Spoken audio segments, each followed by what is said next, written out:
তেতিয়াহ'লে ইয়াত হিমন্ত বিশ্ব শৰ্মা কিয় কৈ আছে? এইকাৰণে কৈ আছো ৰাইজ, আজি হিমন্ত বিশ্ব শৰ্মা ডাঙৰীয়াক উজনি অসমৰ ডিব্ৰুগড় মানুহে এৰি কৰি দিব, তাত লুৰিণজ্যোতি গগৈ জিকিব। যোৰহাট সমষ্টিত গৌৰৱ গগৈ ডাঙৰীয়া বহু ভোটত জিকিব। নগাঁৱত প্ৰদ্যুৎ বৰাৰে বহু ভোটত জিকিব। কাজিৰঙাত প্ৰদ্যুৎ কীৰ্তি বহু ভোটত জিকিব। লখিমপুৰ তেজপুৰত পূৰ্ণ প্ৰতিদ্বন্দ্বিতা আমাৰ হৈ আছে।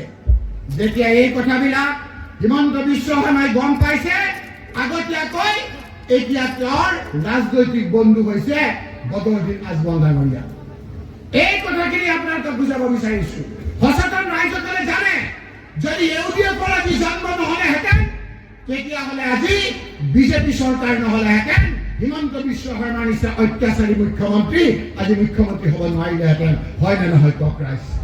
নলবাৰীৰ ফালে এটা গান ওলাইছে যে কিনো তোমাৰ লীলা মামা, কিনো তোমাৰ লীলা, চামুচেৰে দিছা তুমি বেলচা মাৰি নিছা।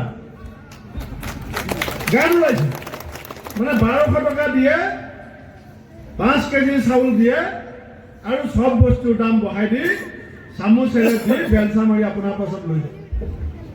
সেইকাৰণে আমি সিদ্ধান্ত লৈছো, ইয়াত আই মাতৃসকল আহিছে, মই সকলোকে কৈছো, কংগ্ৰেছ দলৰ হৈ পেলাই কৈছো, ৰাহুল গান্ধী মাল্লিকাৰ্জুন খাৰ্গে ডাঙৰীয়াৰ হৈ পেলাই কৈছো, আমি ক্ষমতা পোৱাৰ লগে লগে আমি প্ৰত্যেকগৰাকী মহিলাৰ বেংকৰ একাউণ্টত প্ৰতি মাহৰ 9 তাৰিখে 9 লক্ষ্মী আমি 2500 টকা দিম।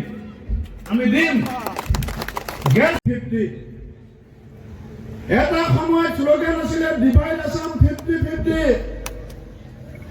ৰকিবুল হুছেইন ডাঙৰীয়া ইতিমধ্যে এতিয়া প্ৰাৰ্থী হৈ থকা নাই, ৰাইজে MP বুলি ধৰি লৈছে।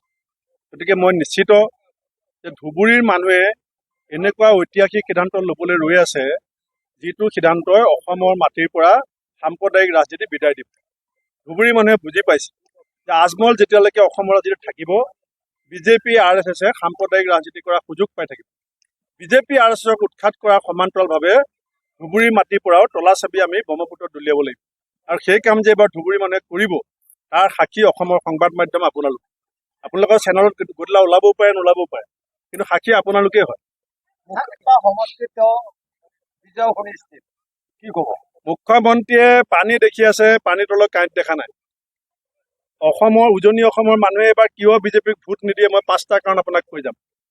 উজনি অসমৰ মানুহে জানিব বিচাৰিছে বিজেপিৰ পৰা যে 6 মাহৰ ভিতৰত যে 6 জনগোষ্ঠীৰ জনজাতিকৰণ হ'ব বুলি কৈছিলে, কি হ'ল? চাহ শ্ৰমিকৰ মজুৰি বৃদ্ধি 351 টকা কৰিম বুলি কৈছিলে, কি হ'ল? বছৰি 5 লাখকে 25 লাখ নিবনুৱাক চাকৰি দিম বুলি কোৱা বিজেপিৰ প্ৰতিশ্ৰুতি কি হ'ল? অসম চুক্তিৰ 6 নং দফাৰ ৰূপায়ণৰ ক্ষেত্ৰত বিজেপিৰ প্ৰতিশ্ৰুতি এতিয়া কি হ'ল? ব্ৰহ্মপুত্ৰক খান্দি 2 পাৰ এক্সপ্ৰেছ হাইৱে বনাম বুলি কোৱা প্ৰতিশ্ৰুতি কি হ'ল? এয়া মোৰ প্ৰশ্ন নহয়, অসমৰ মানুহৰ মুখে মুখে সেই প্ৰশ্ন বিজেপিৰ প্ৰতি।